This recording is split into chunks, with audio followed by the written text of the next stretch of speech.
안녕하십니까? 이번에는 내년 경기 전망이라는 주제로 여러분과 대화를 나눠보겠습니다. 부제로는 FOMC 회의, 연방공개시장위원회죠. 그 회의 결과 긍정론이 확산되고 있지만 비관론도 존재한다는 내용입니다. 미 연준이 연방공개시장위원회 FOMC 회의를 통해서 금리를 계속 동결했죠. 그리고 연준은 점도표를 통해서 내년도 목표 금리를 4.6%로 제시했습니다. 그러면 현재보다 0.75% 정도 낮추는 셈이어서 0.25%씩 3번 금리 인하가 있게 된다는 뜻입니다. 파월은 기자회견에서 금리 인하 시점에 대한 논의가 있었다고 발언했습니다. 이에 시장은 내년 금리 인하를 당연시하고 3번 정도 내릴 것이니까 봄부터 금리를 인하할 것으로 예상했습니다. 그래서 파월의 기자회견 이후 다우는 1.4%, S&P 500은 1.37%, 나스닥은 1.38% 각각 상승했습니다.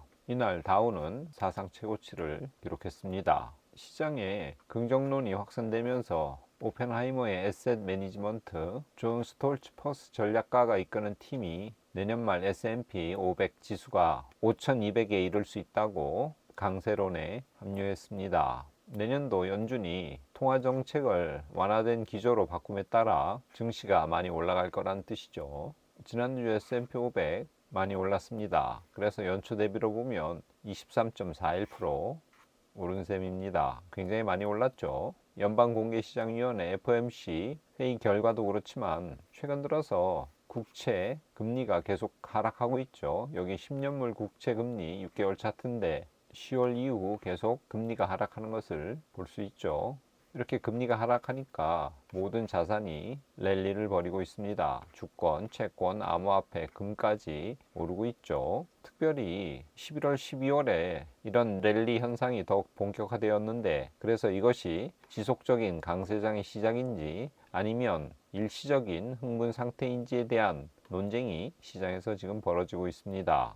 특별히 국채 금리가 오르면서 부동산 관련 주식과 지역 은행주 주식이 가장 많이 타격을 입었는데 이번 랠리에서 그런 주식들이 선두를 달리고 있습니다. 파월의 내년도 금리를 대략 3번 인하할 것이라는 간접적인 신호를 시장에 줬죠. 그리고는 이제 금리 인하가 최대의 하도가 된다고 언급함으로써 증시도 오르고 채권 가격도 오르고 암호화폐 가격도 올랐죠. 이렇게 금리가 인하되면 유동성이 확대되죠. 기업들이나 사업을 하는 주체들은 낮은 금리로 쉽게 돈을 빌릴 수 있기 때문에 그렇습니다. 그래서 내년 기준금리 인하 전환이 시장에 긍정적으로 지금 작용하고 있습니다. JP모건 그룹은 미국 증권거래위원회 비트코인 현물 ETF 승인 여부 결정을 앞두고 시장에 그 기대감이 이미 반영돼서 비트코인 가격이 많이 올랐다고 보고 있습니다. 그래서 비트코인 현물 ETF가 승인되더라도 큰 폭의 가격 상승은 없을 것으로 예상하고 있습니다. 그리고 비트코인이 2024년 대략 4월경에 네 번째 반감기가 있는데 이 이벤트도 현재 대체적으로 가격에 반영되었다고 JP모건은 보고 있습니다. 그래서 많이 오른 비트코인보다는 이더리움이 내년에는 좀 더 좋은 성적을 낼 것으로 예상하고 있습니다. 월가 대형 투자은행 캔터 피츠제럴드의 회장 하워드 러트닉이 조기 금리 인하에 대해서 꿈깨라고 경고하고 나섰습니다. 그는 CNBC 인터뷰에서 연준의 조기 금리 인하 가능성을 낮게 평가하면서 미국 경제가 심각하게 악화될 때만 연준이 행동에 나서서 금리를 내릴 것으로 예상했습니다. 그래서 연준은 사람들이 생각하는 것보다 훨씬 느리게 그리고 현재 수준에서 높은 금리를 계속 버틸 것으로 보고 금리 인하 없이 경제가 더 이상 버티지 못하는 수준까지 가야지만 그때 비로소 연준은 실질적인 금리 인하 조치를 할 것이라고 내다봤습니다. 조기 금리 인하 낙관론에 제동을 건 것이죠. 월가 전문가 예를 들어서 피델리티 인터내셔널의 앤드류 메카페리 글로벌 최고 투자 책임자는 시장이 연착륙 시나리오에 너무 과도하게 낙관적으로 기대하고 있다고 진단했습니다. 그래서 24년 금리 인상의 영향이 확대되어서 추가로 경기 순환적인 침체가 나타날 수 있을 것이라고 나름대로 경고를 했습니다. 월스트리트에서 미국 경제의 3분의 2를 차지하는 소비가 내년에 위축될 것이라는 우려도 나오고 있습니다. 인플레이션과 고금리가 올해 장기화됐기 때문에 현재는 미국 소비가 아직은 강세를 유지하지만 가계저축도 줄고 있고 또 노동시장도 냉각되는 추세이기 때문에 내년에는 상황이 달라질 것이라는 거죠. 그래서 S&P 500에 속한 기업 중에 소비재 기업들의 순이익 증가율 전망치가 내년에는 낮을 것으로 예상했습니다. 내년 미국 경제의 3분의 1을 차지하는 소비 쪽 경제가 안 좋을 것이라는 예상과 우려가 커지고 있습니다. 금 선물 차트 1년 그래프인데요. 최근 연고점을 찍고 좀 떨어졌다가 다시 올라가고 있죠. 금 가격도 강세입니다. 비트코인도 45,000달러까지 거의 갔다가 조금 조정을 보이고 있죠. 그렇지만 연초 대비로 보면 154%나 올랐습니다. 주가도 오르고 채권 가격도 오르고 금 가격 심지어 비트코인 가격까지 올랐는데 떨어진 것이 있습니다. 유가입니다. 서부 텍사스 중진류 1년 차트인데요. 10월 달부터 지금 계속 떨어지고 있죠. 현재 배럴당 71.95달러를 기록하고 있습니다.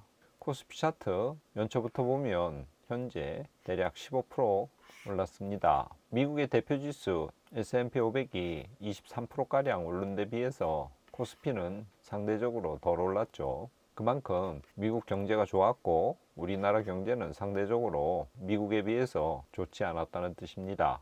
정리해 보겠습니다. 13일 현재 시간으로 FOMC 회의가 끝났습니다. 연방공개시장위원회 회의에서 금리를 상단 5.5%로 계속 동결했습니다. 그리고 내년에 금리가 인하될 것이라고 시사를 했습니다. 그러자 시장은 환호하면서 그날 증시가 많이 올랐습니다. 10월부터 미국 국채금리가 계속 하락하고 있죠. 그래서 FOMC 회의도 그렇고 국채금리 하락으로 금리 부담에서 벗어난 많은 투자가들이 적극적으로 시장에 뛰어들므로써 모든 자산 가격이 상승하고 있습니다. 그렇지만 내년에 고금리 장기화의 여파로 소비가 안 좋아질 것이라는, 그리고 내년에 침체가 올 것이라는 예상도 존재합니다. 연준은 쉽게 금리를 내리지 못할 것이라는 주장도 함께 대두되고 있죠. 금리 인하 처방 없이 경제가 더 이상 못 버틸 지경에 이르러서야 금리를 내릴 것이라는, 그렇기 때문에 너무 낙관적으로 판단해서는 안 된다는 경고도 나오고 있습니다. 이렇게 한쪽에서는 벌써 상승 랠리를 취한 반응도 있고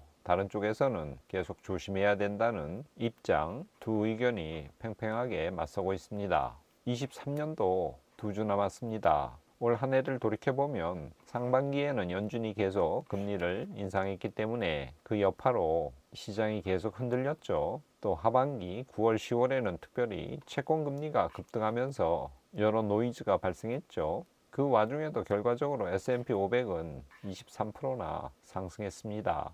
시장이 이랬던 또는 저랬던 간에 기본적인 자산은 꾸준하게 상승하는 것입니다. 그래서 저희는 내년에도 기본 포트폴리오 S&P 540, 미국 고배당주 40, 금 10, 그리고 암호화폐 10의 비율을 계속 유지해 가면서 분할로 매수해 가기를 추천합니다. 그런데 마지막 암호화폐 부분에서는 비트코인이 최근 너무 많이 올랐기 때문에 비트코인보다는 이더리움에 투자하는 것이 좋겠다는 JP모건의 입장을 반영해서 비트코인은 그만 사고 이더리움으로 모아갈 것을 추천드립니다.